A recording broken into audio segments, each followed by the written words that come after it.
જેકેએસની ગુજરાતી વાત કરતું બનાસકાંઠા લોકસભા ચૂંટણીમાં કોંગ્રેસના ઉમેદવાર ગેનીબેન ઠાકોરનો ભવ્ય વિજય થતા વિજય સરઘસ નીકળ્યું હતું। સમગ્ર વાત કરતું લોકસભાની ચૂંટણીનું પરિણામ જાહેર થતાં જ કભી ખુશી કભી ગમનો માહોલ સર્જાયો છે। ત્યારે ગુજરાતમાં લોકસભાની ચૂંટણીમાં ભારતીય જનતા પાર્ટી દ્વારા 26 સીટોમાંથી 25 સીટ પર વિજય મેળવ્યો છે।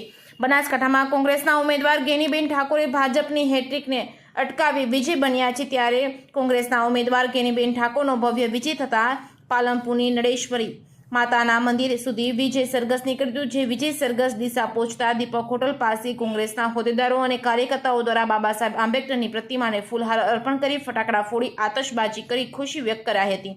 જ્યારે વિજય સરઘસમાં ગેનીબેન ઠાકોર સહિત ગુલાબસિંહ રાજપૂત તેમજ નરસિંહભાઈ સહિતના મોટી સંખ્યામાં કોંગ્રેસના આગેવાનો અને હોદ્દેદારો સાથે કાર્યકર્તાઓ જોડાયા હતા। જ્યારે ડીસા તાલુકા કોંગ્રેસના પ્રમુખ મુકેશભાઈ સોલંકી સહિત પ્રકાશચંદ્ર ભરતિયા તેમજ અશ્વિનભાઈ પરમાર, દીપકભાઈ પટેલ, દેવુસિંહ વાઘેલા સાથે કોંગ્રેસના કાર્યકર્તાઓ દ્વારા ગેનીબેન ઠાકોરનું ભવ્ય સ્વાગત સન્માન કરવામાં આવ્યું હતું।